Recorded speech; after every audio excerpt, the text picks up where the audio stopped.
जैसा कि मैं आया था उस टाइम के और अभी जो हालात है, आया था उस टाइम भी बहुत ही हालात खराब थे। अब हालात बहुत खराब से भी खराब हो चुके हैं। रोस्ट जितना कह सकते हैं उतना बदतर हालात हो चुके हैं स्टूडेंट के वहाँ पे।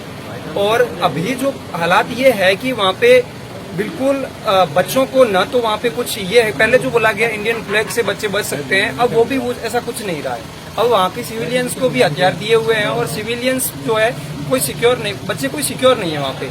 और वहाँ पे पर डे अटैक हो रहे हैं, पर डे जो बच्चे, कई बच्चे मिस है, उनको पता ही नहीं है कि वो, किसी को पता नहीं कि वो कहाँ है, कहीं अटैक में चले गए हैं या जिंदा भी है, कुछ भी पता नहीं है किसी को। अच्छा, तो जब आप निकले थे वहाँ से लेके आप हंगरी बॉर्डर तक क्या हालात थे और रास्ते में आपने क्या देखा? हमने जैसे देखा कि हम 25 तारीख को वहाँ से निकले थे यूक्रेन में, तो पहले हमने ये ट्राई किया कि हम जितने हो सके हंगरी बॉर्डर की ओर पहुँचे।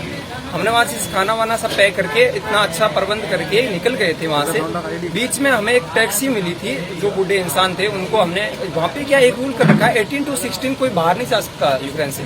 तो हमने बूढ़े आदमी को बोला कि हमें एटलीस्ट हंगेरियन बॉर्डर पहुँचा दो। तो हमने उनसे बात की तो वो मान तो गए थे, लेकिन उनके टैक्सी के अंदर हथियार थे। तो हमें ये भी डर लगा था कि हो सकता है कि कुछ गड़बड़ ना हो, लेकिन उन्होंने बोला हमें कि आपके लिए ये हथियार नहीं, आप डरो मत, मैं आपको बॉर्डर तक पहुंचा दूंगा। और बॉर्डर तक हम जब पहुंचे, बीच में देखा कि कई जगह हालत खराब भी थे, लेकिन हम बॉर्डर तक सेफ पहुंच गए थे। लेकिन अभी वहां से निकलना भी मुश्किल हो चुका, अभी बॉर्डर तक पहुंचने के लिए मुश्किल हो चुका है। ट्रांसपोर्ट बंद है और पैदल तो बच्चे कहीं पहुंच रहे हैं, तो वो बॉर्डर तक पहुंच रहे हैं, तो आगे नहीं, आगे बहुत भीड़ हो चुकी है और वहां खड़ा बच्चों से मेरा जा रहा है। और अभी जो है स्नोफॉल भी हो रही है वहाँ पे, तो बर्फ में -5 डिग्री -10 डिग्री में बच्चे खड़े नहीं रह पा रहे। तो अभी जैसे आपका एक साथी की कल डेथ हो गई, तो कितना मतलब आपको कब पता लगा और उसके बाद में आपने क्या लोगों को मैसेज दिया? मेरे को ये कल डेथ हुई, तो कल शाम तक हमारे पास में 1-2 घंटे में न्यूज आ गई थी कि बच्चे की डेथ हो गई है वहाँ पे। बहुत बुरा लगा हमें भी कि उस ऐसे बच्चों की डेथ भी हो रही है और हम कुछ नहीं कर पा रहे। हम खुद तो निकल के आ गए, लेकिन बच्चे और भी है। हमारे दोस्त भी है कीव में दोस्त है, वो लोग नहीं निकल पा रहे। अब उनसे कांटेक्ट भी हो रहा है। दुख ये है कि हम खुद तो है घर आ गए, लेकिन हमें ये दुख है कि वो लोग नहीं निकल पा रहे हैं वहाँ से।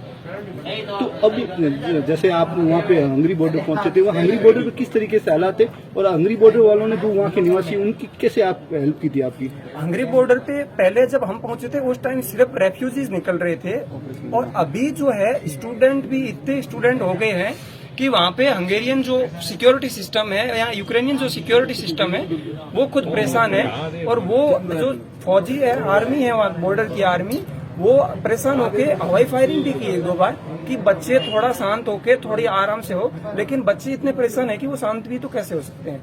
तो हालात वहाँ पे बहुत खराब है और रिफ्यूजीज भी इतने आ रहे हैं कि वहाँ बॉर्डर पार करना मुश्किल हो रहा है। तो ऑपरेशन गंगा को लेके कोई हेल्प मिली आपको?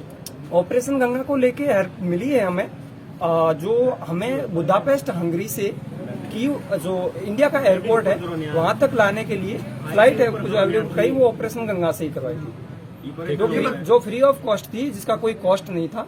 और ऑपरेशन गंगा ने बहुत ये अच्छी हेल्प की हमारी। तो आप जब हंगरी बॉर्डर तक पहुंचे तब अपने लेवल पे पहुंचे सारे? हंगरी बॉर्डर तक हम अपनी लेवल पे पहुंचे। ये बताइए, वहाँ पर जो भीड़ थी, भीड़ में इंडियन कई जो स्टूडेंट थे उनकी शिकायत थी कि हमें नहीं लिया जा रहा है। जो स्टूडेंट थी, लड़कियां थी, उनको भी नहीं लिया जा रहा था। उनका कहना था कि जो यूक्रेन के लोग हैं उनको लिया जा रहा है। तो ऐसे में आपको वहाँ कितना इंतजार करना पड़ा, कितनी समस्याओं का सामना करना पड़ा? ऐसा है कि वहाँ पे अभी ये चल भी रहा है, आप कह सकते हो लड़कियां भी सच है कि अभी वहाँ पे वो पहले जो रेफ्यूजीज हैं, जो यूक्रेनियन है, उनको पहले प्रायोरिटी दे रहे हैं कि उनको पहले निकाला जाए।